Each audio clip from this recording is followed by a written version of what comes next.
Welcome back to the Trifecta Airsoft Podcast. I'm your host, E-Rock. Go ahead and hit that subscribe button if you haven't already so you never miss another podcast. Also, do me a favor. Go on to whatever podcast app you listen to us on and give us a rating and review. That really helps us rank in the searches. Thank you so much. Let's get into the podcast. How you doing, man? Good. Just finished my weekend, so ready to head back to work tomorrow. How about yourself? Pretty good. I just woke up, so... Yeah, time difference, of course. You still have the rest of your weekend left. Yeah, just Sunday, just tonight. So, so welcome, and you are in Japan, and I'm in the East Coast of America. I'm in South Carolina. Okay, and, cool. Yeah. So you're 13 hours ahead of us. That sounds about right. Yeah. So it's 9 here, and it's 10 p.m. there. Yeah. Right? Okay. Cool. Well, man, I'm glad we were able to figure out a time to get on here because I was wondering about the time difference. Yeah, it's not easy with the giant time difference. Right. I know you're like a half a day ahead of us. Yeah, it's always crazy at New Year's because, we say New Year's to everyone, we send all the messages around, and then when you message your friends in America, they're like, oh no, it's like midday. So there's always that every year. And that's the only time we really notice the time difference. Right, I'm sure. Well, I was in the military. I spent a year in Okinawa. So, okay, cool.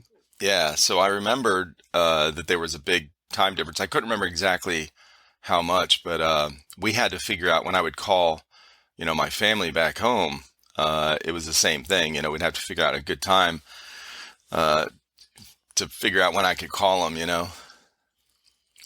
Yeah, it's not easy when you work with people in different countries, but when people are willing to compromise, and some people wake up early, some people go to bed late, you can make it work.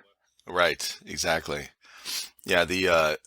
I like your background, man. You got some cool stuff back there. You got looks like a cube.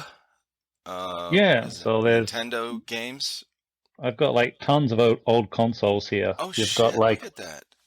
You've got a GameCube, you've got a Mega Drive with 32X and a Mega CD, SNES, Xbox 360 with like the HD DVD, a Panasonic 3DO, Sega Saturn 64, PlayStation 1, Dreamcast, all the good stuff. That is crazy, bro. Okay. And these are like awesome, some man. games behind me. I was gonna say those must be the games that go, some of the games that go with those consoles. That is cool as hell. Yeah, they're super cheap over here. Like, we can go to all like the used stores, and I can buy games for like $1 US. Oh, wow. When I see like the resale market in America and how some games are hundreds of dollars, it's very different to here. Like, of course, some games are a few $100s, but in general, a lot of the older games, people just don't value them. So It's great. You can get so many. That's cool. When I was in Okinawa, I remember. So I was there in 1990, and I remember when I first got there. All the guys are telling us like, "Man, this is so cool. We got Sony stuff over here, and all the electronics." Back then, when you set up a home like a stereo system, it was you had the equalizer and the amp and the receiver, and you had all these big box components you had to wire together, and then of course run speaker wire to the speakers. And speakers were like this big, like 3 or 4 feet, and they were like, "Man, you can get all this stuff really cheap. You get it off like out in town off base, because there was no, they weren't, it was made there. It wasn't, you didn't have to pay the extra tax and like, custom stuff or whatever, when it comes over to America. So we were buying all kind of stuff cheap. Now, when I left, when I got stationed back in America, I left a lot of that stuff because it was so hard. It was so big and bulky, and it was so hard to like bring with us or whatever. So, oh yeah. Yeah, we call that a sayonara sale when that happens. It Oh, it's okay. it's quite frequent. Like when someone has to leave Japan, but they can't really get rid of their stuff, so they just sell it super cheap to their friends. Uh-huh. Right. Yeah, exactly. Oh, that's cool. So, I'm very curious. I just found your Instagram and YouTube channel Okay. recently, and so I'm really curious how uh, where you grew up, I guess how you started out, and then how did you end up in Japan? And you've been playing airsoft for a very long time, Yeah, and it's about 20 years now. right, and but you just started a YouTube channel recently. So, kind of, so where did you grow up originally? All right, so I'm Australian, and I grew up just north of Sydney. There is a Oh, place called the Central Coast, and as the name implies, it's on the coast. So it's like the beach area, about an hour north of Sydney, and okay. it's very, very countryside. So like in my school growing up, there was only 60 students in the school, In the whole school. in the whole school. Holy shit. Well, Yeah, first of all, and my dad was the welcome principal. and congratulations because you're the first one I've talked with that's from Australia. I've never talked with somebody from Australia. Yeah, this is cool. Okay, awesome. So So yeah, yeah, 60 people in a school, man. That is so my high school where I grew up in around Cleveland, Ohio. Both my wife and I did, and the school we went to the same high school. Our high school had 3,000 over 3,000 people in the school. It's like 3,300 people. There was like 700 people in our one class. So in our that's graduating class. crazy. I had I think 1,000 in my high school, Yeah. maybe less. There was like 100 in each year in about 6 years. Yeah, probably 600. So Okay. yeah, that's gigantic. It's crazy. Yeah. Okay. So 60 people in your school in Australia. Like that. Is it? Do they call it elementary school? What do they call the different grades? We have two systems. Okay. From K to 6, we call primary, and then 6 to 12, we have high. We don't generally have junior high school. Gotcha. Okay. Interesting. Yeah. But I don't. apart from that, it's basically the same as the American system. Okay. Yeah, it's because I talked with a girl in South Africa and I was curious about that as well. Like, how's the schooling work? 'Cause that's a big part of our forming years, obviously. Going to school, and and it was pretty similar. Kind of K through 12, kind of whatever. You have uh, all these different years, and most of the time it's you end I guess what you'd call high school or whatever, around 17, 18 or whatever, Yeah. 16 maybe.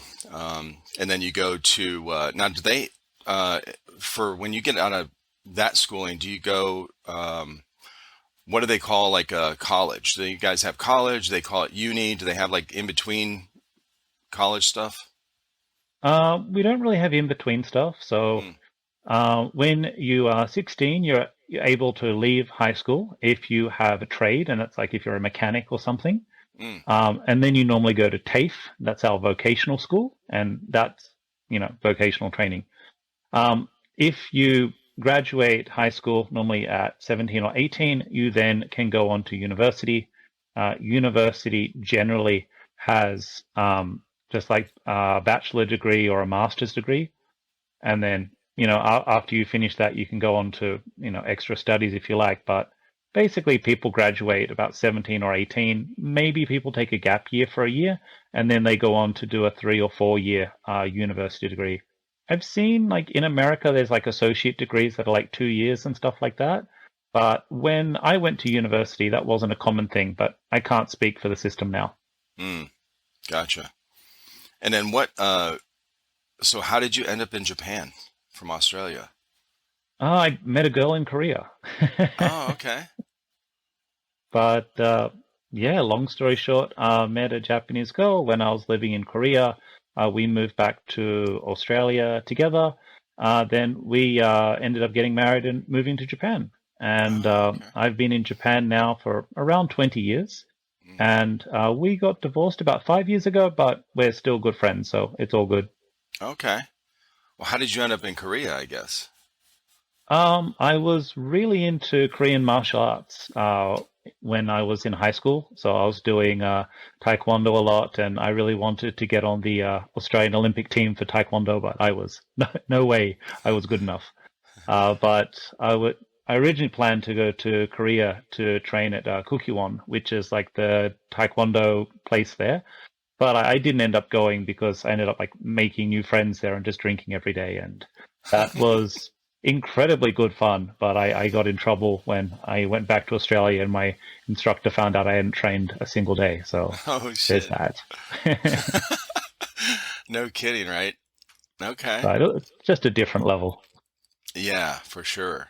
Now, were you always into the martial arts thing like as a young kid?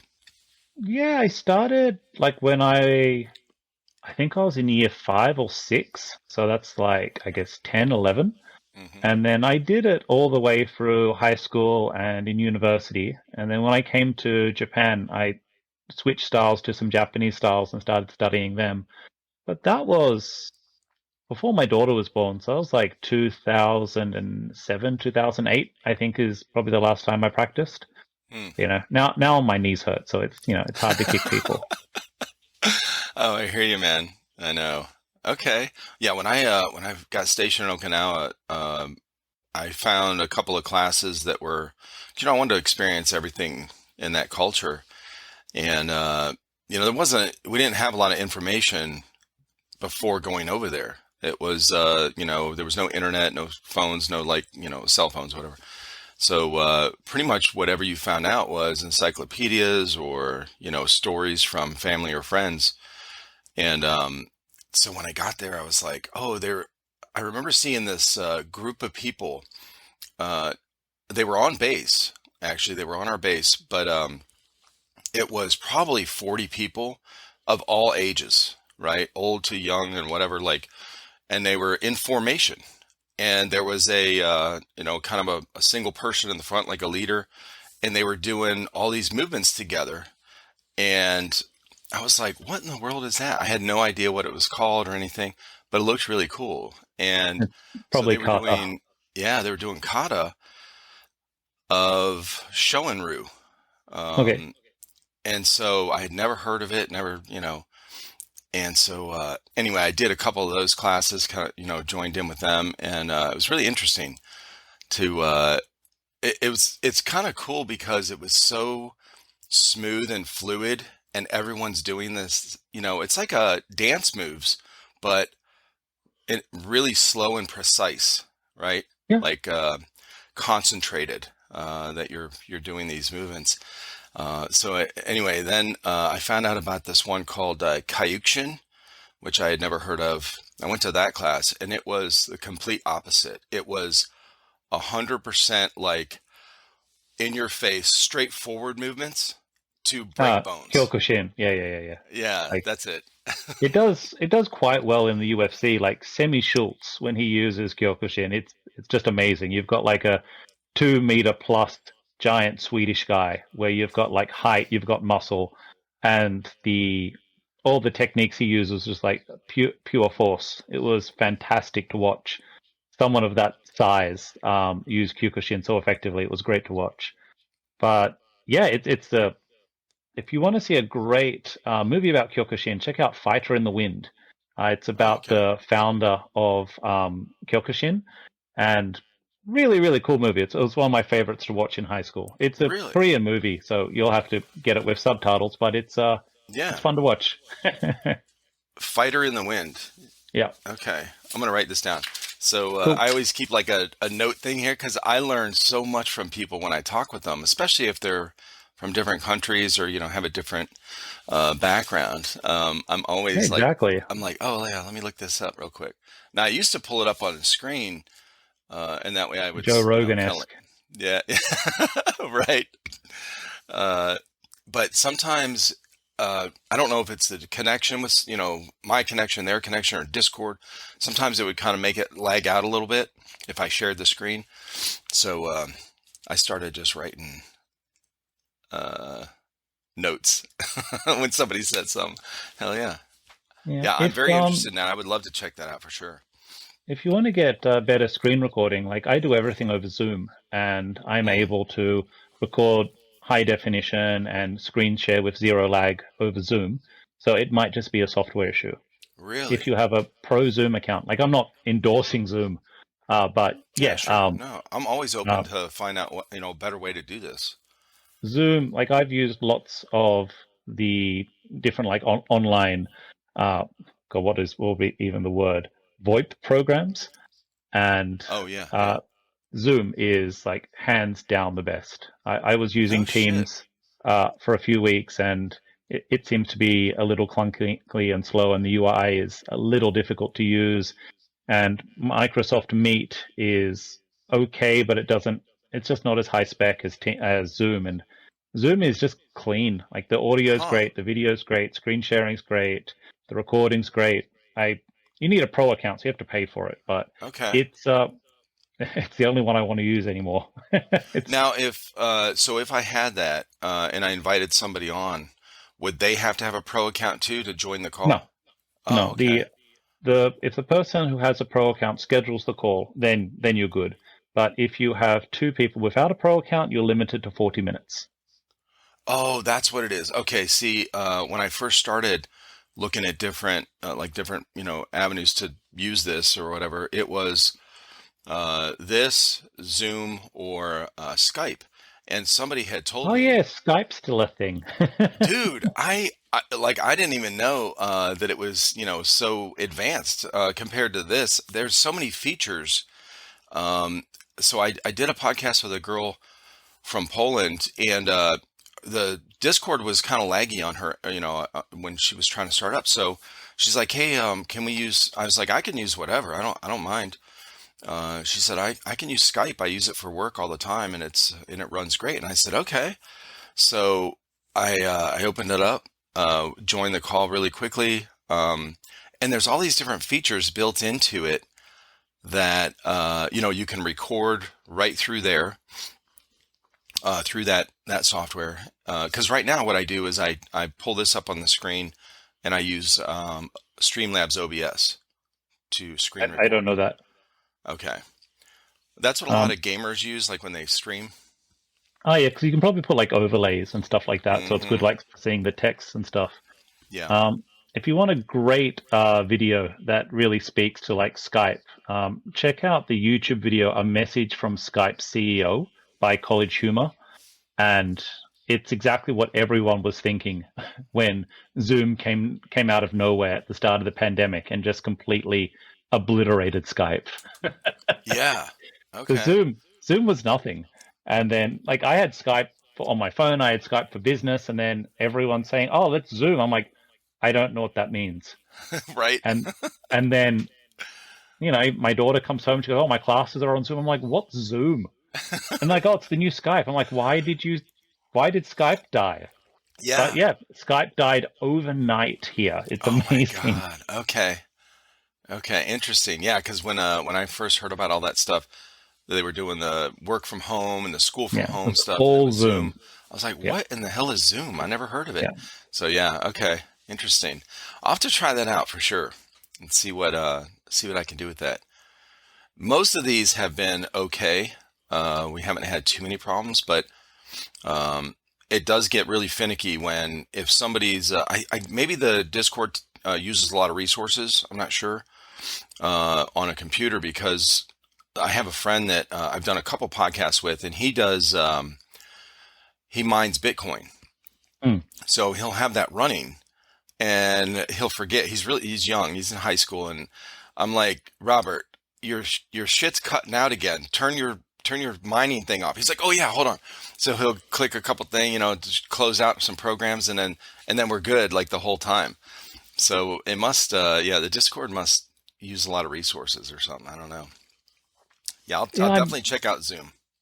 yeah. It's my first time using Discord. I haven't used it before. I've heard people talk about it, and yeah, it seems fine.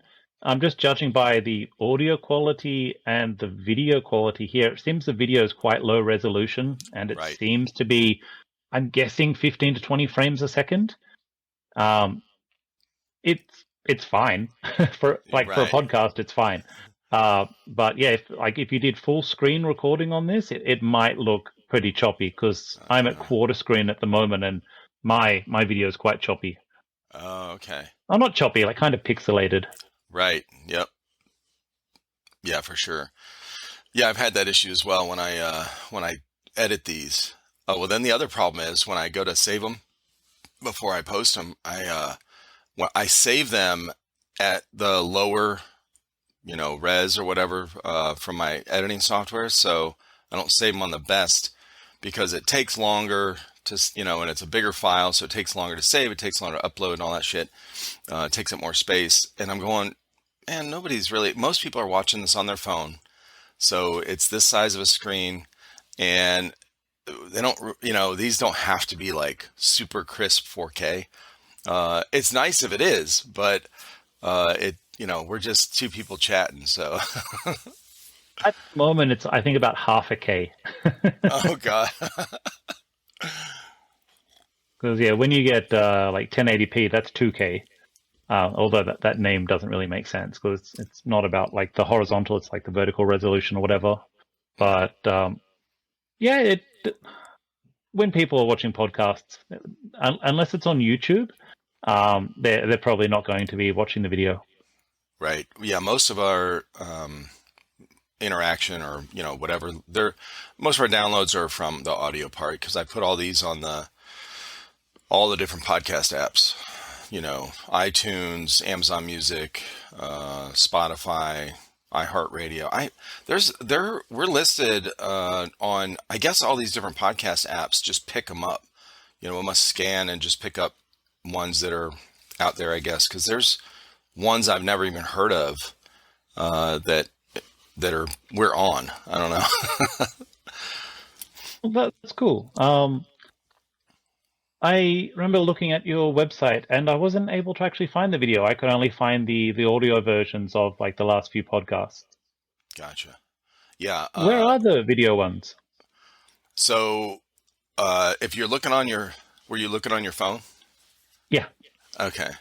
So, I haven't. Let's see. Well, I'm going to tell you the main problem is I don't know how to set up a website, and I set up this website.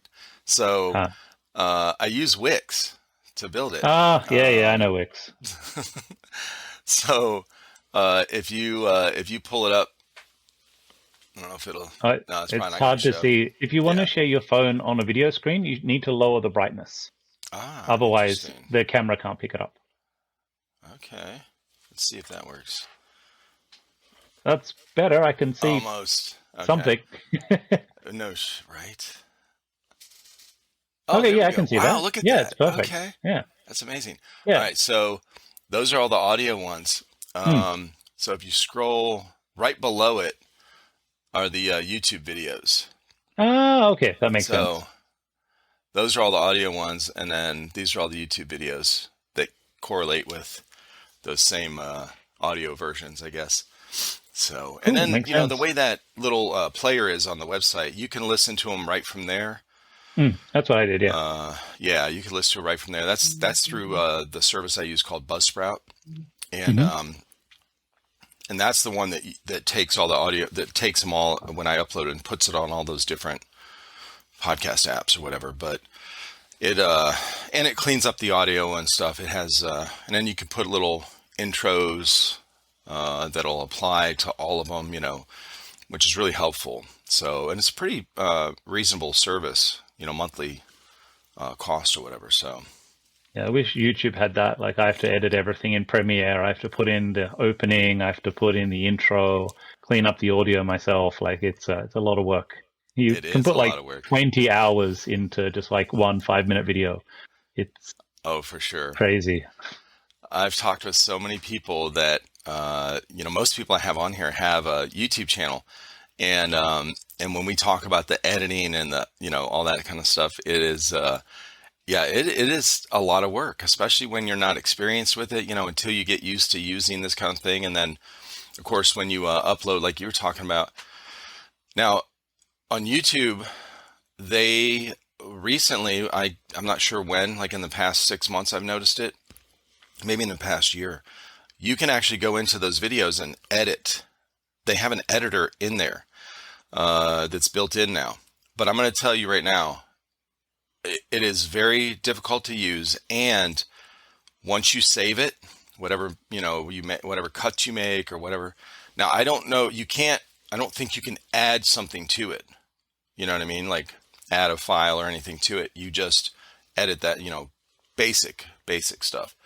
Uh, when you save it, it takes forever. I mean, I don't forever. doubt it. Like web applications like that are, they're great in theory, but Yeah. I wouldn't bother using them. hmm Yeah, it's easier just to delete that video if you really messed it up and then just re-edit whatever you got and then re-upload it. If you want to look at something really exciting, they have new AI-based editors being like tested at the moment, where you Hmm. can just edit all of your film automatically by AI, which is amazing. What? Yeah, I was watching some YouTube videos on it last week, and it seemed very interesting. Um, I I'm not an expert, so I can't really talk about it, but very interesting technology. Yeah, that sounds cool. Okay. Well, this So is yeah, the, give it a Google. I will definitely. This is the AI that Elon Musk's talking about that's going to take over the world and destroy us all.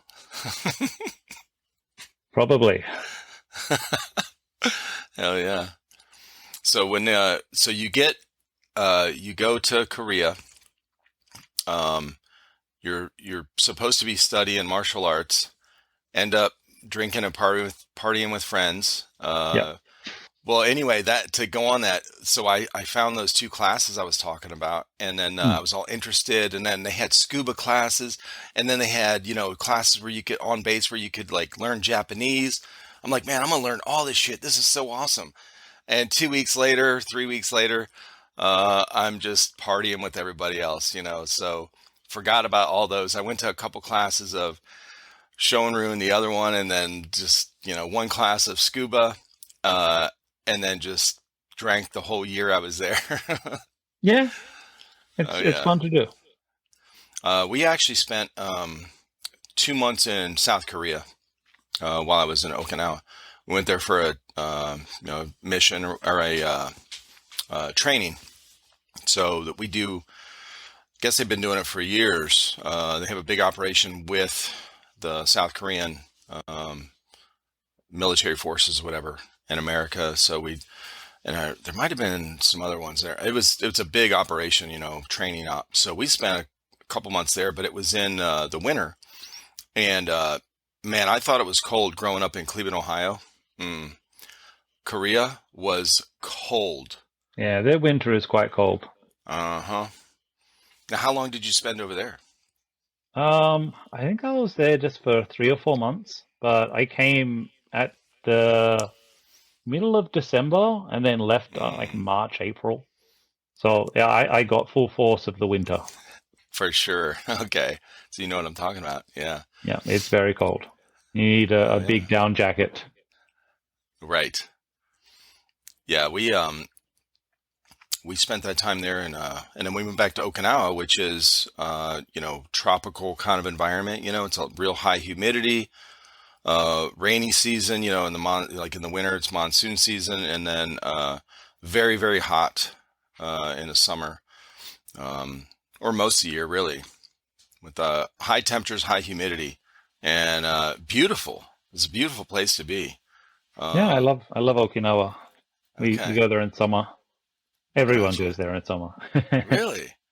For It's the only it's like $100 to fly down there. It's Oh shit.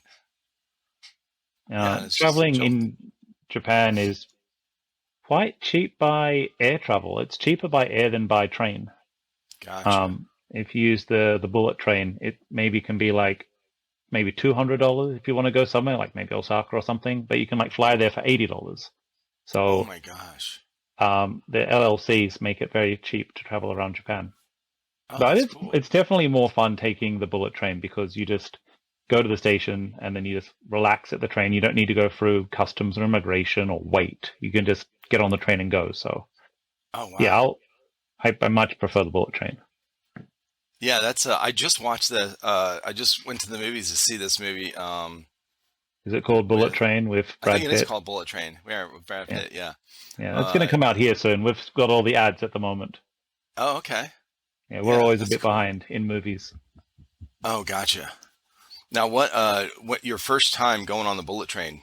How was that experience? Is it pretty cool? Like it's real smooth? Oh, it's incredibly smooth. It's fun like for the first like 10 minutes, and then after that, you're just on a train. Like, it's nice when the girl with the cart like comes down the aisle. Like she'll walk down the aisle every hour or so, and you can buy snacks, newspapers, alcohol from them, which is nice. I'll always grab a beer Yeah. when I'm on the bullet train, and it's maybe 10% more than you pay in a shop, so it's fine.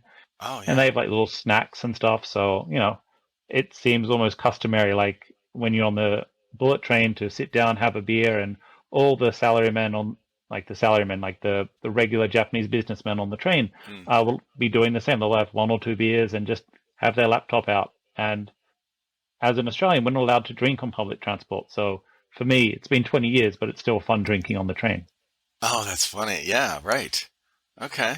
And it's completely normal. Like everyone does it. It's how Right. you travel. Sure.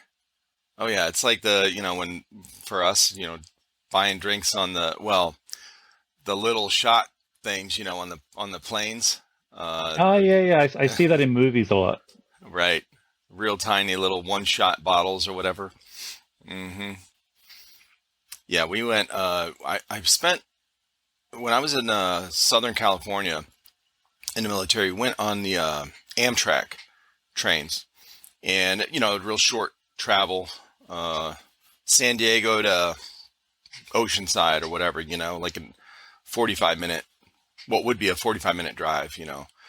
It takes about the same on a train because by the time you get everything loaded and you're waiting for the train to take off, and those trains were slow. This is 1991, so they didn't have, the trains were pretty slow.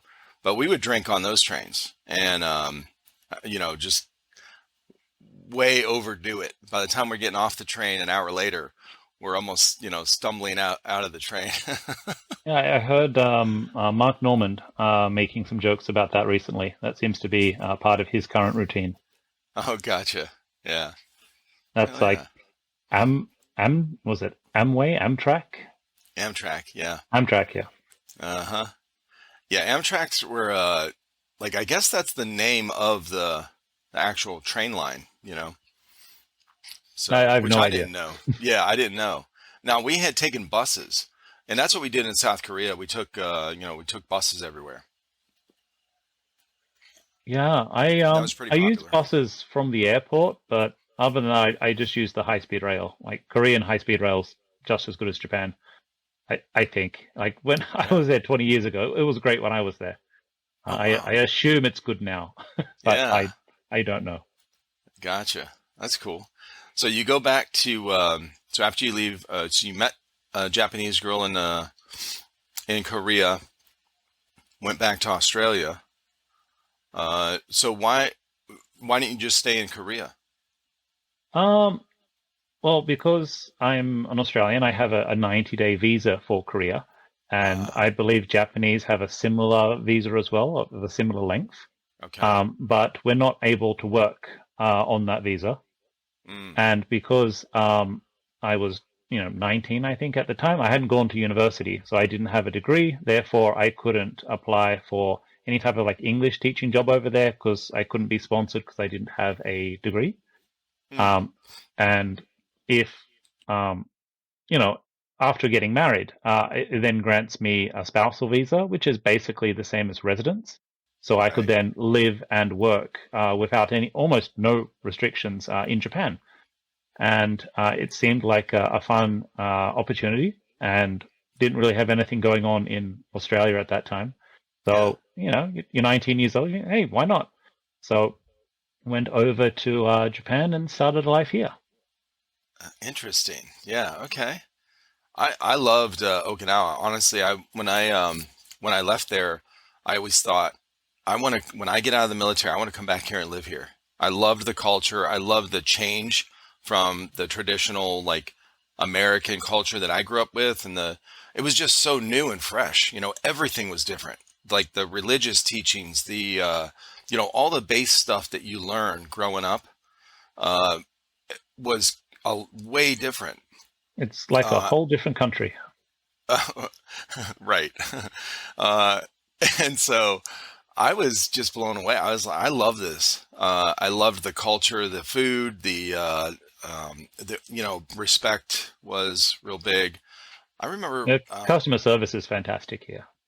Oh, is it really? Oh yeah, Yeah. Okay. just the respect that you get from everyone is just amazing. So it's Yeah. so different to shopping in Australia or going to a restaurant in Australia. Gotcha. Yeah, that's how it was when I was just really surprised, I guess, about how everyone was so, respect was a big thing. Good Hmm. manners. Yeah. And and then the other thing too was when we were, there all these little like gas stations and stuff, in the mornings, we're out there early, obviously in the military. We driving, transporting something or whatever down from one base to another, and we're seeing all of the employees were out front in formation, and these guys, like at a gas station in America, these guys are wearing, most of them are mechanics and stuff too, back when I was growing up, and so they're wearing these dirty, you know, oiled, greased up kind of like uniforms and stuff, uh, and they're one or two people just like, hating life, hating to be there, I guess, and I see these guys. There's like five or six or seven people lined up in formation out in front. They've got the white button-down shirts, black, dress pants, and they are doing calisthenics, doing exercise before they start their day Yeah, for it's called work. Radio Taiso. It's Okay. a very popular. It was super popular, like in the 90s during like the bubble time in Japan. I'm sure some companies do it, but like when you look back to 80s or 90s, the stereotypical image is like in the morning before work, all the employees will be doing the that exercise routine that you described. Yeah. I don't really see it anymore, but definitely in the 80s and 90s, that was a huge thing. Yeah. Yeah. It was really cool to see that. Like, I was like, man, this is, well, not only that, the the gas stations especially like was such a shock to me because they were so immaculate, bro. They were so clean. They were scrubbing the concrete tile and stuff, where the cars drive up to the pumps.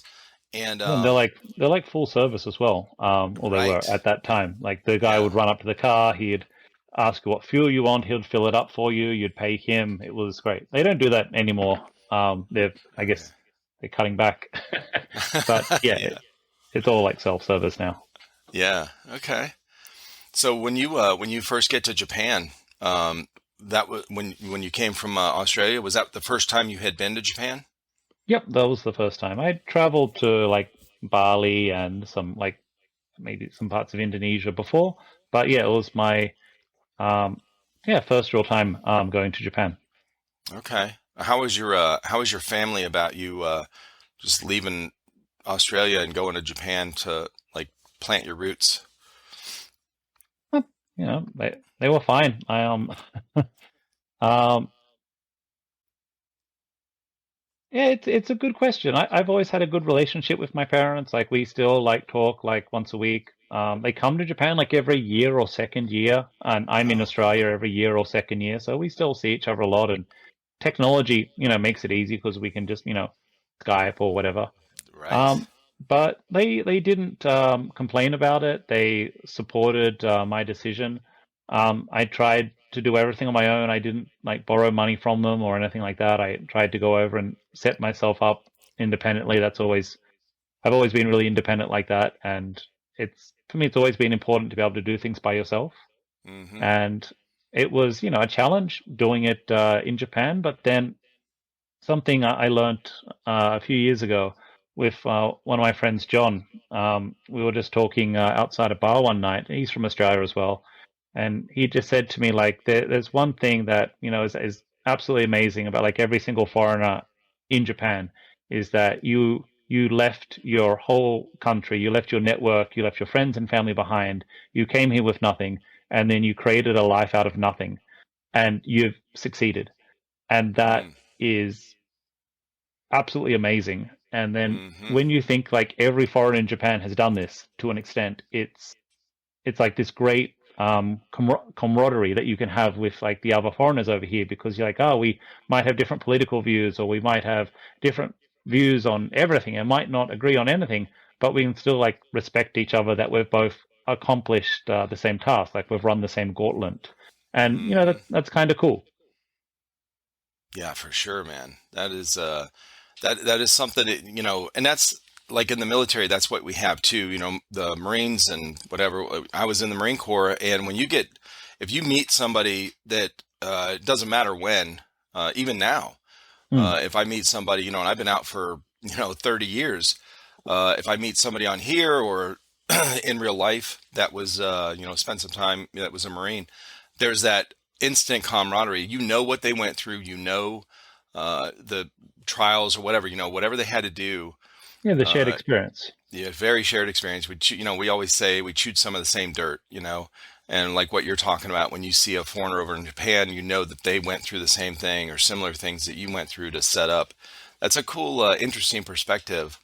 And it makes you feel a little more a part of, people you're in your community, local. Well, that's good that your Exactly, yeah. parents were good with it, because a lot of times, especially when you start having kids, the parents are like, oh, "Are you going to keep your grandkids away from us? When are we going to see them?" Because my wife and I got married, I still had 2 years left in the military, and I was stationed in California, uh, completely other side of the country as to where our family was, on the East Coast. So that were the phone calls we were getting a lot once we got married. Like, are you guys going to move back here? We're like, man, we really like California. It's really nice out here. Um, they're like, no, you can't stay over there. You need to come back and be here.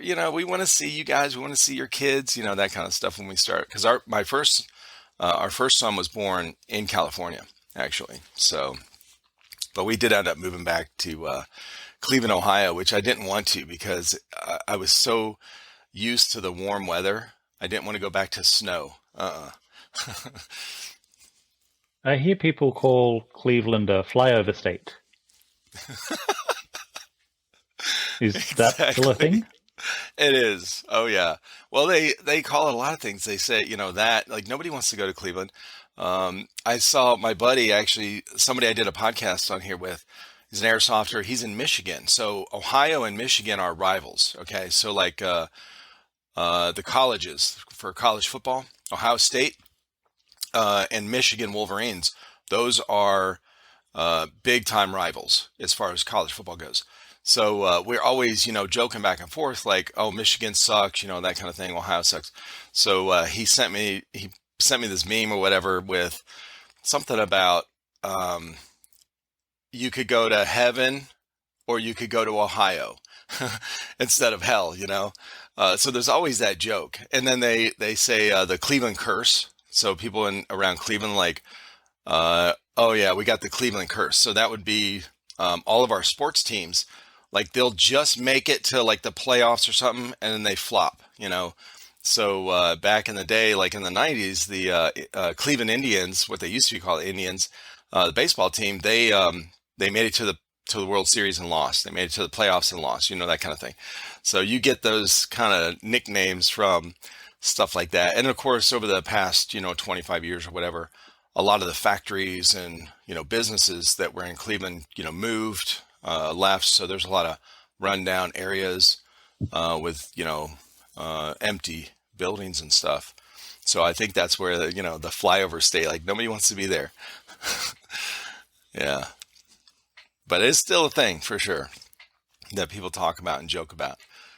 Yeah. Okay, cool. Yeah. So how do you, so you go to Japan? Is that where you started airsoft when you went to? Yeah, so in Australia, airsoft is illegal. Oh, We okay. have very strict gun laws. You can Gotcha. have a gun if you are a member of a shooting club, or if you're a farmer, but Mm, it's basically very difficult to have one for home protection. Um, gotcha. so you can still like see guns. Like we have like sporting goods stores and stuff like that, like in my hometown, and they sell rifles. But the rifles are behind the counter, and unless you have your sporting membership, you can't get one over the counter. Yeah. Um, so we have paintball in Australia. We just play paintball, Oh, and that's everywhere. But it's so expensive. Like one day of paintball can be like 100 or 200 American dollars. It's a very oh, expensive game. wow. Yeah. Okay. But a game of airsoft is probably like $30. Like for Right. us, an outdoor game costs $25 to $30. An indoor game is about $50. But outdoor games normally have a longer transportation because you have to go to the forest, and Mm-hmm. that is a $10 train ticket there and back. So they kind of break Gotcha. even at $50. And then when you throw in BBs and gas, you're looking at around maybe $70.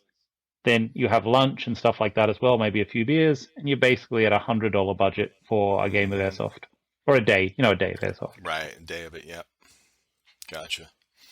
But yeah, after I arrived in Japan, like on my first day, I went to one of the big electronics stores in the capital when I landed. It's called Yodobashi. It's this gigantic electronics store. It's like 10 stories high. Each floor is like a football field. It's immense.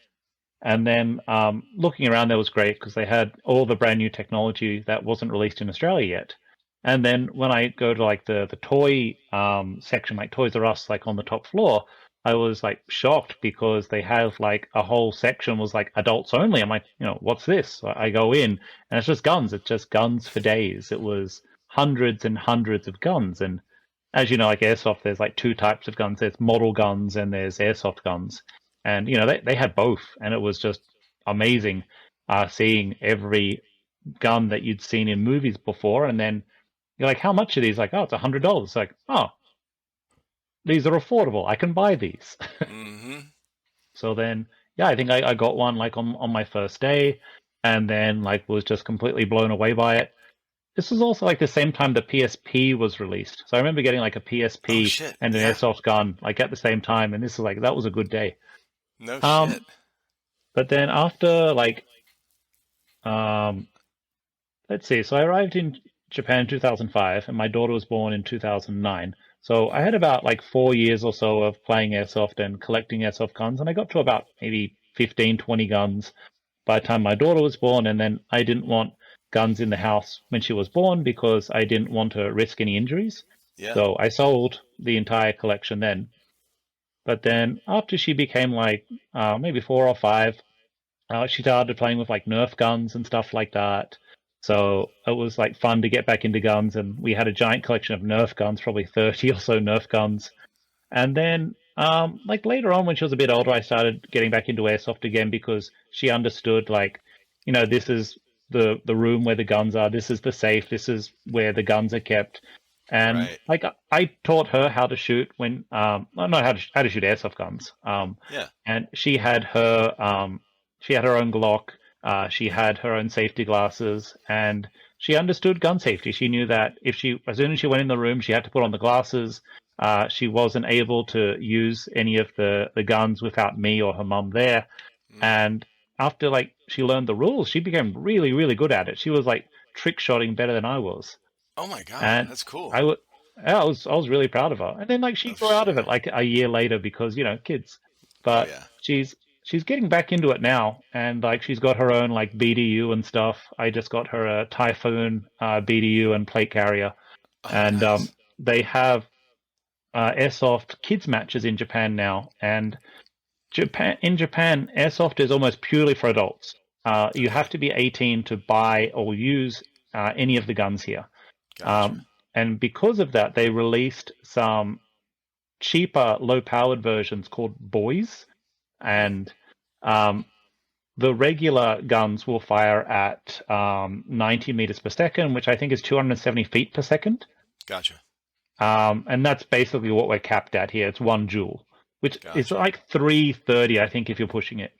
Mm-hmm. But the boys ones, they shoot around 45 to 50 meters per second, which is Yeah. basically half.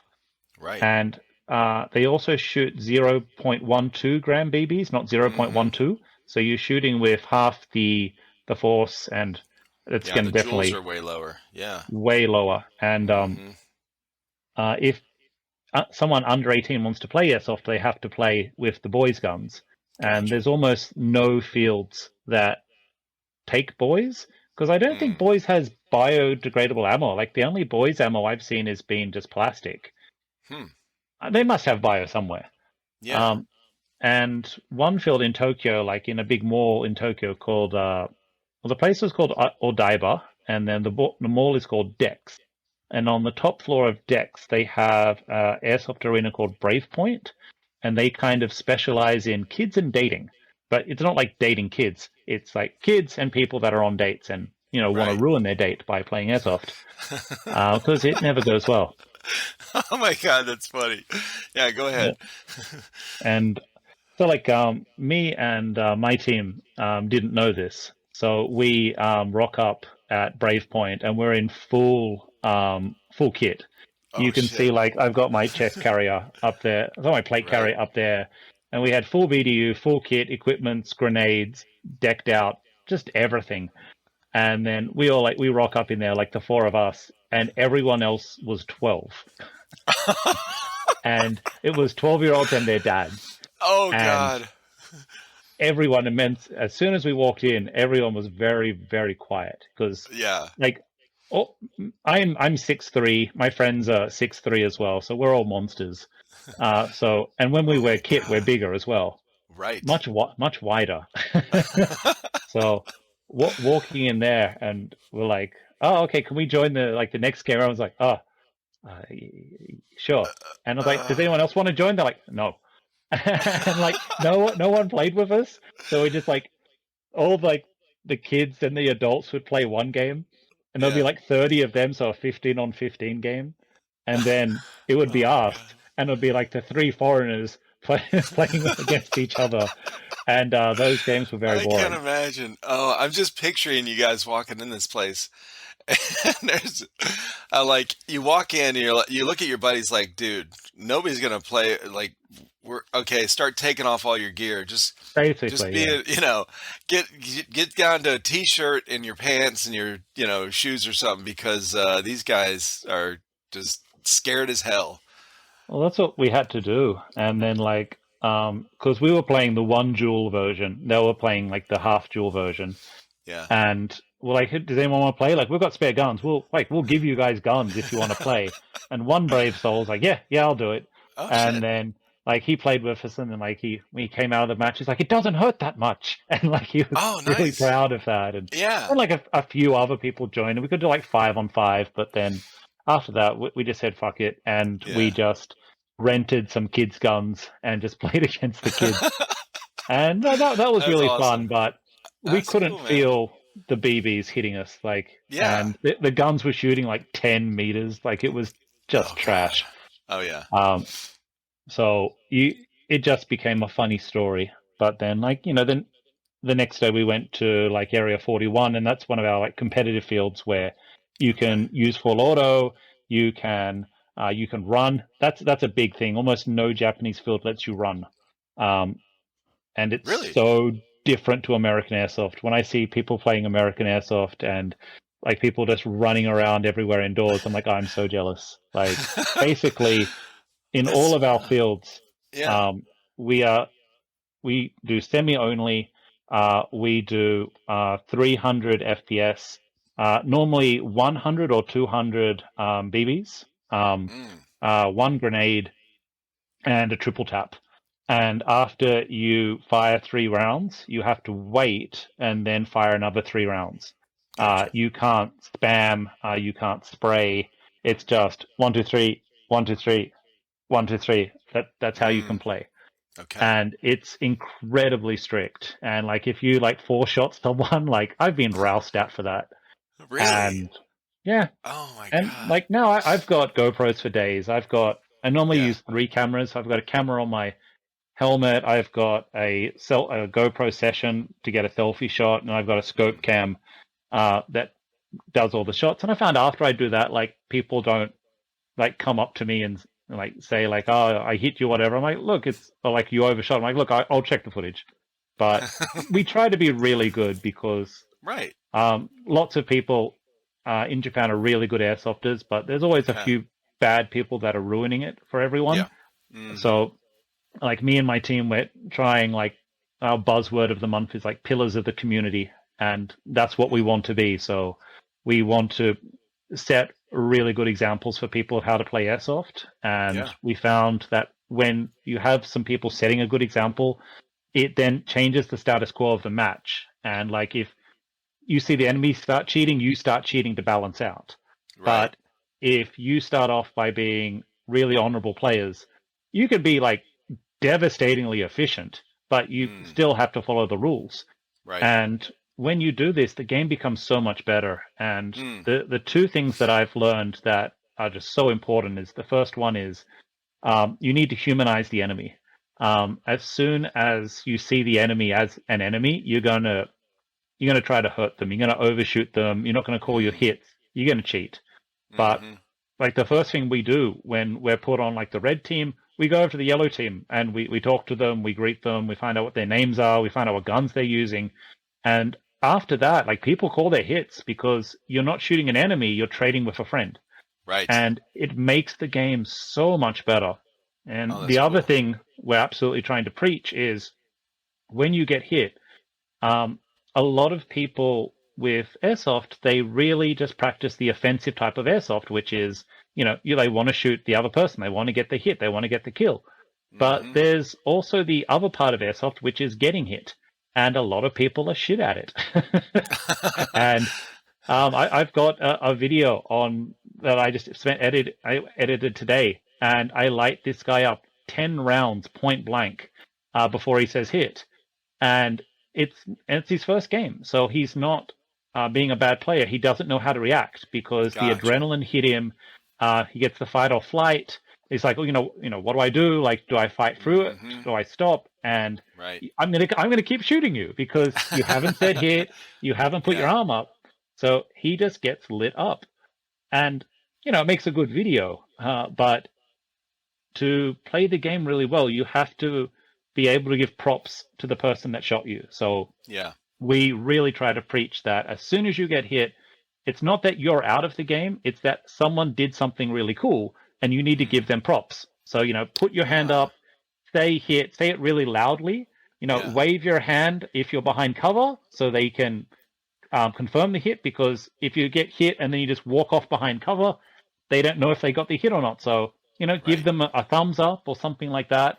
And then that other person's like, oh, cool. That the other person's like a cool player. And then everyone plays better. So you Uh-huh. have to really foster this culture. And then the game becomes amazing. Yeah. I saw one of your videos on your YouTube channel where you're in the indoor, the CQB stuff, and you had shot one guy Hmm. behind a doorway that peeked out, and then this other guy kind of walks in, in the open, whatever. You shoot him, and Hmm. he starts walking off, but he never raised his hand. He didn't, Now you Yeah, didn't that overshoot. You didn't shoot him more and he more, he got a but triple tap to the neck. Like I that he just walked away like he Yeah, didn't that's what I respond. hate. And Hmm. that actually blew up in Japan. So I put that on Okay. on Twitter, and I said like basically the message is no, exactly what I just said to you. Like, hey, when you get hit, let's be good sports and let's raise our hand, Hmm. because if you don't raise your hand, I'll keep shooting you. And everyone was just retweeting this, and it got like 12,000 views in 2 days, Yeah. which is good because I have a tiny Twitter following, so this is great. But it Okay. seemed to resonate with a lot of people. And if you see the guy come around, he has his gun up, but as soon as he comes around, he takes a round to the shoulder and he just puts his gun down. Right. But I just keep shooting him because that's not the rules. You can, the least you can do is like you can put your gun up or you can like put your hand up a little bit. But if you Yeah. put your gun down, no, you're still in the game. Well, I watched that video a couple times in that spot because because the first time I go, maybe he didn't hit him. I don't know. But you could clearly see but the guy didn't like react. He didn't like Yeah, nothing, and I was just he like, shrugs off "What like the?" 2 shots to the neck as he's walking off. But it's cool. Like the great thing about like having Twitter and stuff like that is everyone in Japan has it, Gotcha. and when you post a video of someone, um, they always hit you back. And like that Okay. guy messaged me back, and he's like, "Oh, I'm sorry, man. I was just like having a bad day," and blah blah blah Okay. blah. I'm like, "Oh man, it's cool." And like then his friend apologized for him as well. It's like, "Oh yeah, this guy's on my team. This blah blah blah Mm, blah. Just ignore him. This sometimes happens." And yeah. so it's nice, but that there's no ill will. But if Right. we all play the game by the same rules, the game Hmm. becomes so much more fun, especially in Japan when the rules are so strict and we don't have guns with 600 FPS. We can't shoot 100 meters. Yeah. We are we're limited. Like we have like basically 45 to 50 meters is your max Hmm. engagement, Gotcha. and we used to be like the tuning that you really used to notice in Japan was high cycle tuning. So like 20 years ago, like in Japan, like maybe not 20, maybe 15 years ago, we had guns at 50 RPS on a SSG, like a single secular gear. We were doing guns with 50 50 FPS. RPS. Yeah, which is like unheard of in America. Oh my Um, God. Yeah, for sure. That's like a we were laser like, beam. yeah, and this is like double MOSFET. Like it's really high tech stuff. And there was like Oh only like my one shop God. in Tokyo that knew how to do this because like they're like engineering the bloody things. Yeah. And like this cost me, I think it was $900 for the custom, plus like the gun, so it's about $1,500. Hmm. And this, 10 years ago was the absolute best you could get. This was 45, 50 rounds per second. Um, and even the batteries, they were custom batteries. They were 13.4, I think 13.6 volt batteries, Huh. which you can't even buy anymore. Yeah. Yeah, I've never um, heard of them. yeah, but now like in America with like HPA and like dual secular gears and triple secular gears, I've seen people do 100 RPS. Hmm. Um, and then when you use that crazy airsoft gun that was developed for the police for riot control, what's it called? Like the Strider or something? Oh, I I never know heard of someone's it. gonna. It can do like 1,000 RPS or something, and you see Holy people shit. just like putting Is like it the you. minigun? No, it's Oh, how do you put it? it's like a machine gun, like one of those light machine guns or something? No, it's a completely different system. It barely Mm. looks like an airsoft gun. But you see like someone puts like 24 cans of Coke like on a table and then Yeah. cuts them in half. Holy And shit. Oh, I gotta find this. um, Okay. let me have a quick look Yeah, on definitely. I'm YouTube. very Oh, interested what is it? because well, I'm not sure if you know this, but I don't have a lot of experience in airsoft, as far as history and I ran the YouTube channel for these guys that we started that 3 years ago, whatever. So uh yeah, I don't have a lot of hands-on experience with a lot of these different guns and systems, and so I learned a ton talking with people, but there's a lot I haven't heard of yet. Okay, so I was close. I said Strider. It's called Yeah. Strafer, and it does 600. And it does 175 rounds per minute at 625 FPS. Oh my gosh. Oh, that would hurt. Oh man.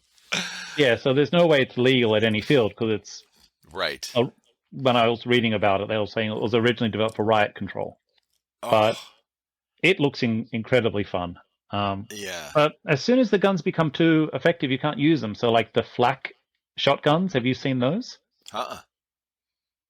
So check them out. They're amazing. So they're made by Airsoft Innovations, and those are the guys that make the tornado grenades. Gotcha. And it's a shotgun that takes an M4 mag, but actually works as a shotgun and does like 10 BBs at a time. And you What? have an adjustable choke on it, so you can actually Yeah. use it as a real shotgun. Oh my God. Sorry, you can use it similar as you would a real shotgun. Right. So you can Um, adjust the spread. yeah, and it takes M4 mag, so you can. It's very easy to use, Oh and wow. um, it's banned at every single field. You can't use it in Japan. Even Oh like shit. the other one is like the AA-12. Do you know that one? Yeah. A12. I have seen that one. Yeah, so that's basically banned at every field here. because it's just kind of like three M4s taped together, and it's not like a shotgun. It's just three barrels. It's an Right. M4 with three barrels, and if you do a private game, you can use it, and some fields allow it. But Okay. I've seen multiple fields where they're like, this is not allowed at the field. Yeah. Now, with all those, have you thought about, with all these different rules and restrictions, and with all this different technology out, have you thought about traveling outside of the country, like maybe coming to America to play, to try these different game styles and also weapons and stuff? Yeah, definitely. So like before Corona, I used to like go to America and stuff and like go shooting over there because the shooting ranges are so much fun. Yeah. And it seems airsoft is quite transferable to uh, real firearms. Of course, the blowback is Yep. different, but Right. you know, you learn the All the basics. basics. Right. There's a lot of carryover. So I used to like go over to Guam and like shoot over there because it's the closest place to Japan. It's $100 to it used to be $100 to fly there. So go over there Nice. for the weekend and come back. Yeah. But airsoft in Japan doesn't have a lot of big milsim. Gotcha. So I want to go over to America and see some of like Jet Desert Fox's big Hmm. milsim events. They look fantastic, and I was thinking of doing that for like my birthday next year, like for have a big birthday party where me and my friends go over to America and play airsoft because it's your day, so do what you want. Oh, that's cool. Yeah, that'd be awesome, man. I think you would love that. The especially the ones he does. A lot of them are the put on by Milsim West, Hmm. and they they're really like real sim, military simulations, where they're like 40-hour continuous or 48-hour continuous. Once you start, there's no breaks. There's no, I mean, it's just like being on the battlefield, like in real war or whatever. There's you don't stop until the end. Yeah, and they have like the cadre system where Right. all of the people that are running the squads are real military and they're actually being paid to go there. Hmm. And because of that, it seems like you have like this element of realism that would be really, really fun to try. Yeah. Because in Japan, we basically play in summer, we play CQB because it's Hmm. too hot to play outside. Gotcha. It's like 40 degrees. It's insane. I don't know what that is in Fahrenheit, but just think of like It's about Death 90. Valley. Yeah. It's unpleasant. Yeah. And then in winter we play outdoors, but all our outdoor places are we either play in the forest, and that's fun, or we have just like urban areas where it's like a car park with like cars and wood and stuff up, and they're very small fields, Mm. and the games are short 10 minute games. Yep. So it's lots of times you don't play respawns either. You just play one life, and Oh, like when okay. you're out, you're out. So Yeah. it's a lot of people camp. There is Oh, one thing right. that me and all my friends knows when playing against Japanese players is that there is a lot of camping. Of course, you do find some people that are aggressive, but in general, because I think it's really just the play style of Mm. you only get one life. Yeah. Um, a lot, and the fields encourage so many different angles where you can protect like three or four angles from one point, Gotcha. and as soon as you move, you're at the disadvantage. So Hmm. it's advantageous to camp, but it doesn't look good for YouTube videos, so I try not to do it. Right. Yeah. Well, then, so those are like team deathmatch where there's not Yeah, really yeah, an objective. So when they throw in like an objective, like the capture the flag or yeah, we do that. whatever, Team deathmatch, capture the flag. Those are like the two most common ones. Hmm. I really like the games at the hotel that I play at sometimes. We've got this five-story abandoned hotel that lets us play Oh, there, wow. and it's just fantastic because it's a we say it's a logical engagement because there's not random barricades everywhere. Like if you go to the foyer is empty. There's nowhere to take cover. Oh, Um, shit. if you're guarding a stairwell, they're only going to come from the stairwell. They're not going to come from 19 other potential angles because it's Right. just boxes everywhere. The room has two doors. If you lock Uh-huh. down those two doors, no one's getting in. Right. And you can predict where the enemy is going to pop up, which is really Hmm. nice. But when you're playing outside, and if you're just playing like in a car park where there's just 30 drums. Yeah. Um, Exactly. it's unlimited angles. Uh-huh. And an angles game is not that much fun, but when you are controlling a real environment and using a real environment to your advantage, the game is incredibly interactive. And then when you put comms in that as well, and like me and my whole team have comms, and the first thing you need to do is like name everything in the building so you know what people are talking about. Right. So like the first No, thing we over did was like, there. Over yeah, there. no, give everything a name. So like the first thing we noticed was everyone was saying he's on the stairs, he's on the stairs. I'm like, that doesn't mean anything. There's 3 stairwells. Oh, right. So so we Gotcha. named like one of the stairwells went to the bathtub, so that was onsen. That means bath in Japanese. It actually Gotcha. means hot spring, but there was a hot spring down there. That's why I called it hot spring. There was the Uh, mid stair was mid, and then the stairs that go to the foyer was foyer. And so we could just say like, oh, he's coming up the foyer stairs, and then we could get ready for the ambush. yeah. So being able to name the environment is so important to Right. controlling it. For sure. So are on those like the outdoor field, you said not allowed to run. So on the outdoor Outdoor, you fields, can can run. you okay, Outdoor, gotcha. you can run. Um, the thing that really surprised me about Japanese airsoft is I never played indoor airsoft Mm. until like 3 or 4 years ago. I only Oh, played okay. outdoor, Yeah. um, and I always saw like indoor as like a lesser version Mm. because when I looked online, I'm like, "What's indoor?" It's like, "Oh, it's the size of my apartment. Like, why would I want to play there?" Right. And it's like, "Oh, I can't use full auto. Oh, I can only bring 100 bullets. I'm not interested." So I never Yeah. played it. And then I just played outdoors nonstop, and you become, very accustomed to it. So like, if there is cover 5 meters away, I'll have one of my squad mates lay down suppressing fire, and I'll like do like a really fast like low dash and slide into cover, like as you would in Call of Duty or something, Mm-hmm. and it becomes just second nature. And then if you see an enemy that's hiding behind cover, you have two basic options. Like you have more than two, but the two that you see the most is to duel him, and that's where he stays in cover. Then when he pops out, you try to shoot him, and then you pop back in, then you try to shoot each other. And that is 99% of what happens in Japan. It's all dueling. But what we would do, we would it's a move that I learned from like Ghost Recon Future Soldier. It was like my favorite move Nice. from that game. Yeah. Is you could do like a suppression dash where like if someone was shooting like 7.62 and they shot at an enemy, that enemy wouldn't be able to move from the cover because they'd be frightened. It was like a game mechanic. So Yep. you could lock down the enemy and they couldn't leave from the area where they were hiding. And then if you had the angle right, so I normally get someone to shoot high, and then I go low, and then Mm. they put constant suppression into the enemy, and I run all the way up to the enemy and I take them out point blank, normally by Uh, like strafing around them. right. And lots of people will now do that in outdoor games, and it's incredibly fun to do.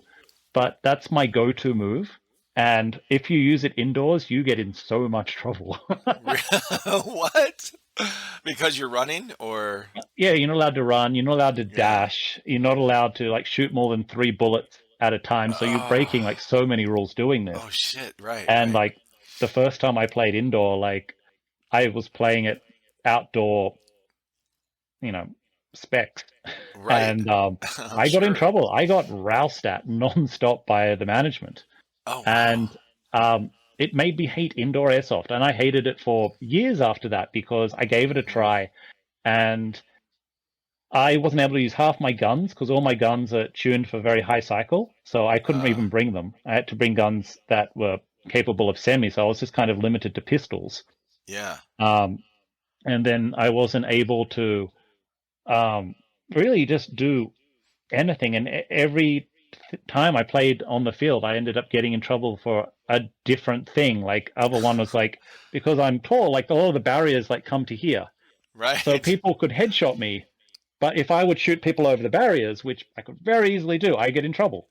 And Uh, oh my goodness. so there's so many ways where it's like, if I use common sense and do this, I can win, and then you get in trouble. So Oh it shit. was it was too strict for me, Right. and I ended up not playing indoors for ages. and then Speedsoft started becoming a thing. And as you know, like Speedsoft is indoor airsoft, but you're able to run around like a maniac Right. and use full auto. I'm like, oh, that sounds fun.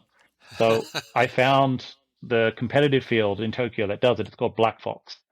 It's everyone knows Black Fox. It's where all the it's all the tournaments are there. All the pro players play there. It's a lot of beginners don't go there because it's a very high skill gap. Yeah. And after like going there, I'm like, oh, this is heaven. Like they're Yeah. encouraging us to run around. They're encouraging grenades. I'm like, oh, this is great.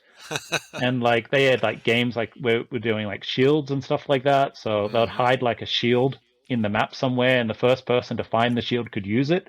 Oh, And as that's soon cool. as like we got the shield, like we just decimated everyone because like if you have a nice low stance and you move up, and if I'm using the shield, I'm not going to shoot. I'll just fully cover, and I'll have my friend popping up behind Right. shooting. I You saw a can just, video that you did with that where you got the shield from a guy and oh you yeah, that was yeah. the game. That Uh-huh. was great. Like I made a dumb move where I thought turning into this place would be safe because I didn't think there was anyone there. There was someone right at the back that shot me in the back and took me out. And in that game, if your friend dies, you also die too. So you Oh have shit. to protect your friend, which is a Yeah. very, very difficult mechanic if you play aggressively. Right. But probably like the best game that I've played is in the hotel, and they call it the vampire game. And it's the same as Call of Duty Infection. Are you Mm. familiar with that game mode? Yes. Yeah. So, and for people that aren't familiar, Yeah. basically you'll have 30 people on one team, and then you'll have 3 people on another, and these Mm. 3 people are vampires. If a vampire shoots you, you become a vampire and you join their team. Vampires can respawn indefinitely. So if you're one of the minion vampires and you're shot, you just need to go back to respawn, wait 10 seconds, and you can come back. If you're one of the 3 master vampires, you only have 3 lives. So Ah, it's interesting. advantageous to kill the host, but Right. it's very hard to do so because they'll just be sending the minions over and over at For you. sure. And it's like a 20 or 30-minute game, so it starts off really boring because everyone just runs and hides. Yeah. But then, as like 10 and 20 people start to die, um, every you like your friends will know where you are, and as soon as one of your friends dies, they're like, "Oh shit, we're all compromised. Oh, Our whole you got to position is move. compromised." Yep, But there's nowhere exactly. to move because the minions keep spreading and spreading, and it got to one point where we're on the 5th floor of the hotel, and we've lost every floor beneath us, Oh my and we God. just have there's like 25, 30 people just constantly rushing non-stop, and we're running out of ammo just from killing everyone. Oh my God. And so you have to like conserve your ammo because you go into the game like with as much ammo as you can carry. But Right. because you normally are playing a 10-minute game, you might have just 3 or 4 mid-cap mags. So you might have Oh 4 mags shit. with maybe 60 or 70 BBs. Yeah. I might have one high cap just as a last resort, but I wouldn't have more than 500 BBs. And then when you're just constantly shooting people and suppressing people, because as soon as they Uh-huh. come up, like they'll sacrifice the first few members to get a Sure. breach. So you have to keep suppressing, and Oh it's my great because God. then you get the whole idea of you want to conserve your ammo, you want to control the enemy, you don't want your friends to get taken out. And then because we were using comms in this match, when one of my friends got taken out, he decided to like ruin the comms for everyone. So like he would find out all our positions by like spiking the comms. And Right. like when I would be like waiting on the stairs for him, and when he would come up, he'd like send like a message through the comms really loudly. So then he'd hear like shh, like that from me. He's like, Stuart's up there. And that was a good move. And Right. it gave my position away. But games Oh, like that, that's which wild. are creative and constant problem solving, are definitely the most fun. The worst games are when there is no problem solving involved. Hmm. Like dual capture the flag is kind of the worst when you Oh, have okay. maybe 20 people and 10 people stay in their base and 10 people stay in their base, and you try to camp each other. Not fun. And then if one person, normally me, Yeah. tries to then be aggressive and take try to take the flag, there's 10 people camping you, Oh and shit. Right. you get lit up. And it's fine. Like I wear armor, but it's very hard to outshoot 6 or 10 people. For sure. Um, there was one that happened a few weeks ago at Area 41 where we thought we were really smart.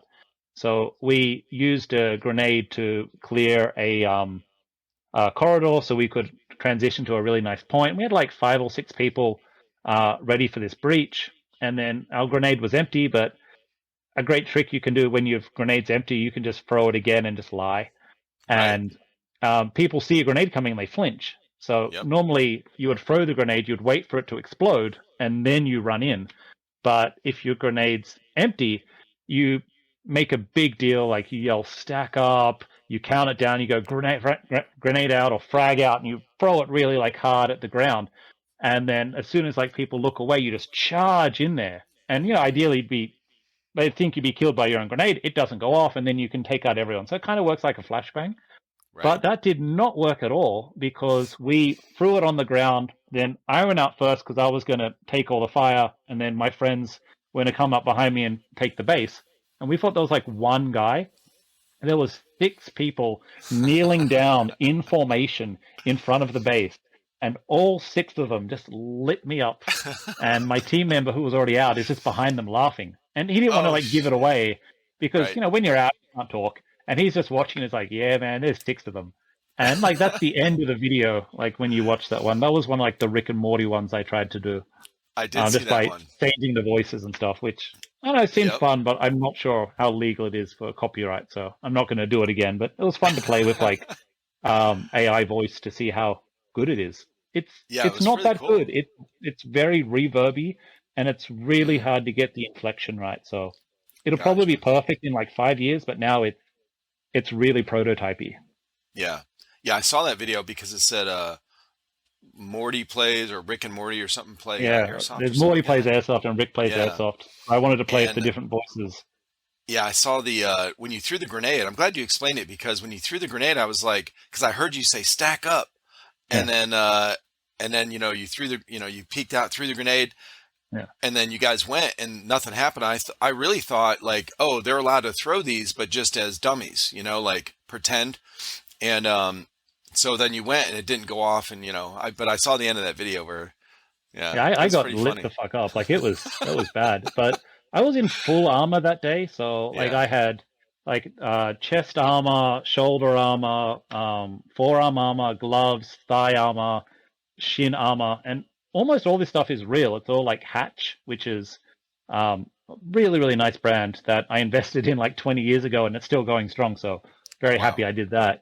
Yeah. And it's fun, like when I watch like American movies and I see like people like being like a SWAT team, and they're obviously not a real SWAT team. Because I'm like, I know that armor. I've got that. I've got that. I've got that, and No you can shit. like Yeah. recognize the armor. Uh-huh. Yeah, for But sure. yeah, I got shot a lot. Yeah. Well, That's man, you have part of the game. yeah, yeah, I see when I was scrolling through your Instagram, and I like that you put a lot of your videos, like those shorts that you Yeah, do on YouTube, you put them on I'm trying Instagram to. as Yeah, well. I'm Yeah. trying to use Insta, and like of course like YouTube Shorts and TikTok, but Reels and TikTok, yeah. TikTok hates airsoft. Like it does Yep. not Yep. move. No. Um, Twitter Not loves only that, airsoft. you get they ban your stuff like really Yeah, quickly. My yeah. buddy that I did a podcast with a couple times, Admin Airsoft. So he does a lot of stuff for Reels and all that stuff on Instagram. So he started TikTok. He's like, yeah, I'll just go ahead and do that because I'm already doing all these things and I'll just put it on there. Yeah, that's what I I was thinking. Yeah, the first week he got like 2 or 3 warnings, and he was like, oh, I guess I'm not doing this anymore. Okay. Yeah, Insta seems to work quite well. YouTube seems to work quite well. Twitter's great, but yeah, TikTok is useless for airsoft. Mm-hmm.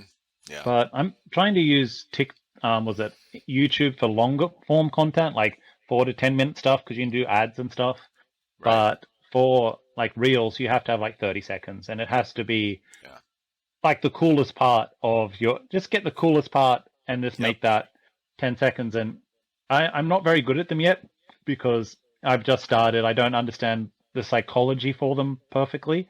Gotcha. And the worst thing is just the ratio, because like you're really shooting stuff in 16:9, and then it's 9:16 Hmm. for the reel, and it's so hard to put everything in. And um, if you stretch it, then it looks bad. And if Yep. you're shooting in a dark place, because lots of time we play airsoft in dark places, Sure. then it just gets the video looks terrible. So Yeah, it's grainy it's and hard, it's really hard to make good shorts. One of my friends, Mayday Airsoft, he's like one of the biggest YouTubers in Japan for airsoft. He makes some oh, really great stuff. So I've been playing with him a lot recently, and he's a great player. So shout out to him.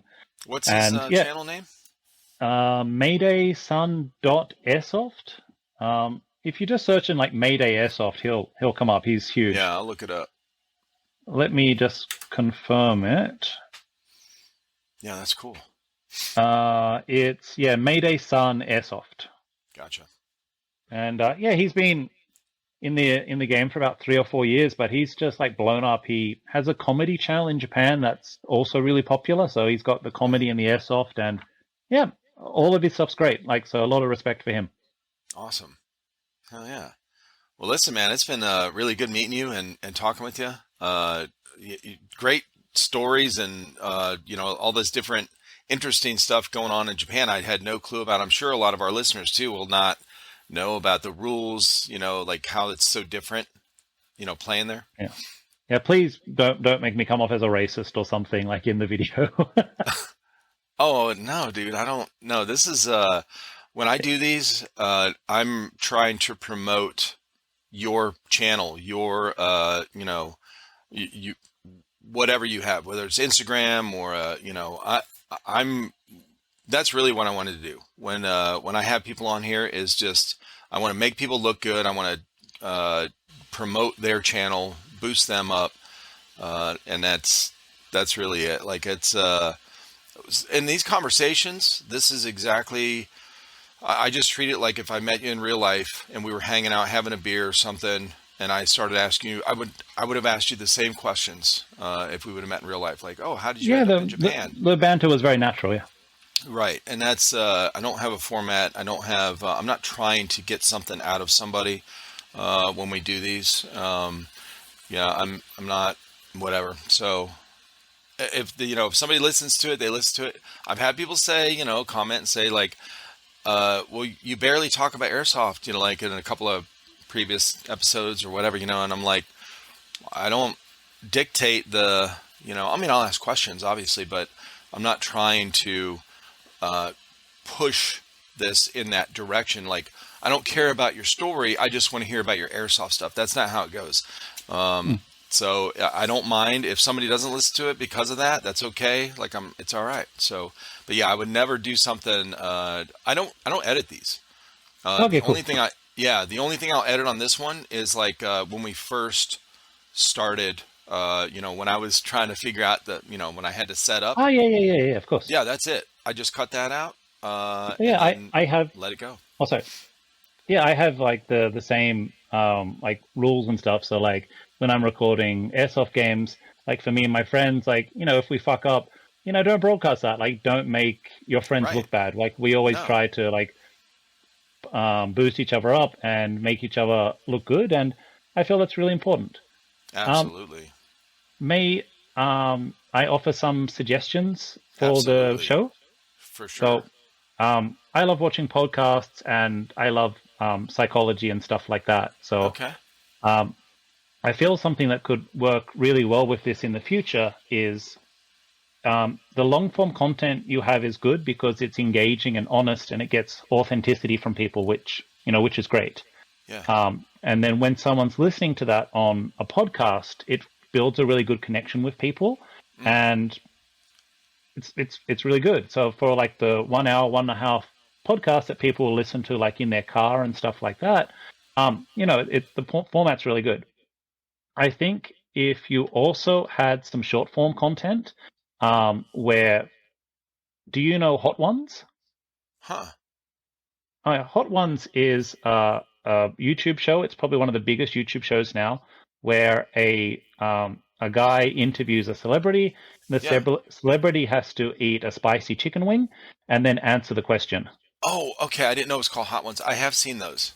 Yeah. If you look at the questions that he asks, they're absolutely amazing questions Okay. because they're all about getting people to reveal the why of certain decisions, and that's what's really interesting Oh, to okay. people. And he just has 10 questions, and three or four of them are always the same. So I think you could do like the 90-minute like session like you have now, and that's really good at building trust with people. Yeah. And then for your ending segment, you could go, all right, now we've got 10 minutes left.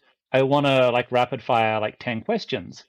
And then for that content, you can cut these into 30-second stuff and you can promote that on your Insta, your Twitter, your YouTube, and that'll be your real content Yeah. because it'll be harder getting real content from this because it's long Right. form. Yeah. And some basic stuff you could have, you can just borrow one of the things he does. So he says, explain that gram. And he picks 3 pictures from your Instagram out of context and you Oh, need to that's describe cool. it. Yeah. And it's nice because you get the background knowledge for something. Right. Another one is like you could say like introduce like your favorite airsoft gun, but you only have like 1 minute. Mm. And basically you're giving people chances to talk about things that they're proud of and Yeah. you're letting them brag, but it's not in a way that makes them seem like a jerk. Right. So it's all based around empowerment. And I think if you I'm not saying copy what he does, but see what he does and then make your own stuff. But For sure. if you could get like some 10 little questions or even 5 questions like at the end, I wouldn't do it Yeah. at the start because people don't trust you at the start because you haven't built anything up. Right. But if you did it at the end, like now, like I trust you. I think we're cool. Yeah. Thank you. So I think that would be like a great way that you could then like promote your brand and you'd be able to get a bigger push because Insta just pushes reels at the moment. So if you have Right. engaging reels that are like 30 seconds, Yeah. and from one podcast, you could get 10. So you could do like 3 a day because I know you have lots of podcasts coming up. Yeah. Sure, it's more editing, but it's kind of just like cut and paste because you don't need to play with it. Right. But And then once it's you get in the just habit a of doing it, then once I like do a few of them, like I know how to, okay, I know I can go here, cut this and cut this. It really doesn't take that long for editing. exactly, yeah. Yeah. So that was just like an option that you could use. No, those are great suggestions because I heard, so when I started these or started like kind of getting serious about them, like really planning, kind of scheduling and everything more often, like in the past few months, I saw a couple of Real Steel, like military veterans, Yeah, yeah, talking yeah, on yeah. like different podcasts, whatever. And the one guy, I can't remember who it was, but he says, okay, I always ask this question at the end. If there was something, it was like 3 questions. Who, anyone in history, who you gonna, you know, do something with, have a beer with, or who do you want to hang out with, whatever, that kind of thing. And so I think I did something similar like that on like maybe 2 of these podcasts. And I like doing it. It was interesting and it was fun. I just forget to do it. I didn't make a habit of it and I didn't have anything written down to go off of. So I'm glad you said that though, because it's been in the back of my mind for a while to like, how do I kind of make this more engaging where, especially when, if somebody doesn't have a lot of story behind certain things that I talk with, or talk about, then I kind of don't know like how to get to the next thing. Well, yeah, that's really important. So like, I do a lot of like public speaking and like training on that. So this is kind of where this is coming from. Okay, Um, yeah, I teach languages and stuff like that. nice. Um, so uh, Well, a lot thank of you for the people. suggestions for sure. Oh yeah, so just like with people, if you can let people talk about their passion, they'll Hmm. always be able to tell you an amazing story because they won't need to remember the details because they'll like be able to remember the feeling and it'll all come back to them because if it's like a very positive memory, it'll be locked away by eustress and they'll be able to recall it really quickly. Hmm. And basically, if you look at any photo on Instagram, they uploaded it because they're proud of it. And because they're proud of it, they probably have a stored memory. So it'd be Yeah. very easy to pull up a picture on YouTube and say, tell me all about Airsoft this day, or tell me what you loved and hated about this Airsoft game. And you could pull a picture up from a year ago, and they'll probably Yeah. be able to tell you. Oh, that's a man, what a yeah, that's very very smart for sure. And But I don't want to tell you interesting. how to do your job or anything. I just had some Man, listen, no, you can't hurt my one feeling, and I don't get offended easily, and I'm very teachable, so I'm always looking for ways to better, do something better. So yeah, it's anyone that's like in YouTube and is like promoting their own brand, and they're definitely like some of the most receptive people for self-improvement. So yeah, hmm I'm the same. When people say, "Hey, don't do that, do this," I'm like, "Oh yeah, that's better." right, exactly. That's Yeah, how you improve. I don't mind if it's someone else's idea. Like that never has bothered me. You Yeah, know, yeah, I like the better way. yeah, In the end, don't care who it comes from. Yeah, yeah. I'm all about that. And as awesome, soon as man. I find a better way of doing it, I just do it that way. Well, I am very grateful. Thank you. That was yeah, it's very those are great suggestions that I hadn't really, like I said, I had them in the back of my mind that I tried a couple little things here and there, and I was like, I don't really know what questions to ask in these setup, whatever kind of questions, but it's a great guideline. Yeah, but dude, I think you're doing a really good job with the podcast. It's Thank you. entertaining, and I think the most important thing is it's authentic. The only thing I would change, like from a branding perspective, is you don't talk about airsoft, um, Yeah. which is fine. You don't need to, but the expectation from customers is, oh, they're going to talk about airsoft. So Mm, when the customer's expectation and the product are different, it doesn't result in satisfaction. right. Um, so you don't need to change your product, but if you promote it as, it's basically like making a new friend from Airsoft, or it's learning someone's story, and Yeah. also a little bit about Airsoft. And if that's how it's presented, then it's then almost has a USP, because it's then not an Airsoft podcast, which lots of people do. Yeah. It's now almost like Humans in New York, where it's, do you know that one where it's just, that website where it just writes I've about heard. like one person and their Yeah. like their kind of life or their event, and you don't know this person, but you're like, oh, Yeah. wow, that was really interesting, just finding out all these details about a person. hmm And if you present it like that through the marketing, I think you could really blow up, because you then have a USP. Okay. Yeah. Interesting. Yeah. Because like I said, that was some of the comments I've gotten are you don't talk enough about airsoft, Yeah, and because that's what people's expectation is, yeah, because of the name, and so I'm kind of still in this learning, well, always learning, but the transition of how our channel started and what it was about to this. And I really wasn't serious about these podcasts until the last couple of months, maybe 3 or 4 months. So, I yeah, can see you're serious about it now. Like, you've got the good setup. I can yeah, see you've got a light on your face, and I know that's annoying. I've got one on mine. You've got the good audio and stuff. I can see you've set your room up. You've got branding. I can see yeah. like two or three types of branding. So you're really on your way to like starting your own brand, which is really cool. Oh, thank you. Yeah, man, it's great to have those kind of suggestions and input that I'm always looking for, and no one ever, because I make jokes on here about. I wish somebody would give me some negative comments so I know what to improve. You know? A lot of people don't like doing it. Yeah. People don't like starting fights. People don't like tearing people down, especially when you have like a new YouTuber and stuff. Like, this is like the third time I've done like a YouTube thing, and like the first time I just got destroyed by everyone's comments, and just it just destroyed my ego. And you're like, Huh. ah, I quit. Like, Yeah. it's just so heartbreaking to put so much effort into something and just get shit on. Right. So you really have to go into it with the right mindset. You can't go in there like weak and thinking like, if I do this, people will like me. Oh no, no, Right. that doesn't work. Um, you have Yeah. to, basically everything comes down to value. You have to be able to give people value, and then you Yeah. have to be very clear what that value is. It'll be valuable for some people, it won't be valuable for others. But if you can offer value, then you'll get money. That's Yeah. basically how it works. Right.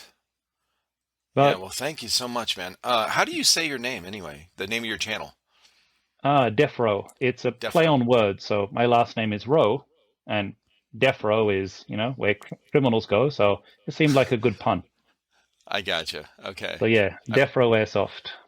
and that's I'm where, Australian. I like jokes. right? I like it too. Where can everybody find you online? You got your YouTube, Instagram, and Twitter? Yep. So I've got YouTube is Defro Airsoft. Twitter is Defro Airsoft. Facebook is Defro Airsoft, and if it's Instagram, it's Defro and then underbar Airsoft. And I don't know why I did that. If I could have done it with a space, I should have. I don't know why I have an underbar or underscore. I don't even know what the character's called. That line that's not Underscore. a hyphen. Underscore? Okay. Yeah. Well, that's a default. On Discord and on Instagram, they don't allow a space.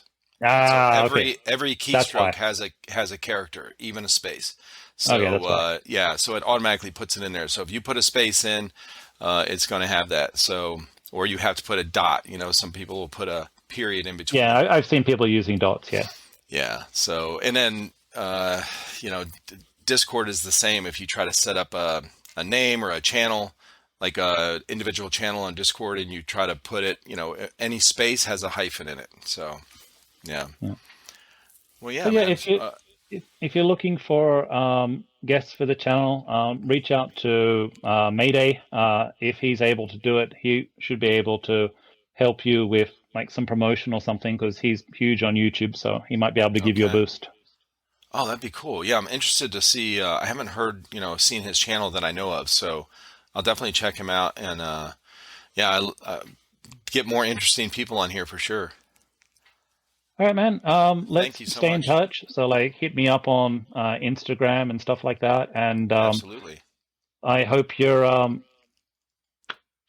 sorry, I hope the podcast is able to grow, and then hit me up in like a year or so, and we can do a follow up. That'd be great. Yeah, and I'll tag you in a post a couple days before this comes out. I always Sure. promote it, whatever. So you'll see when it's coming out. So hell yeah. Well, thank you so much, man. You have a good night. All right, you too. See you. Bye bye.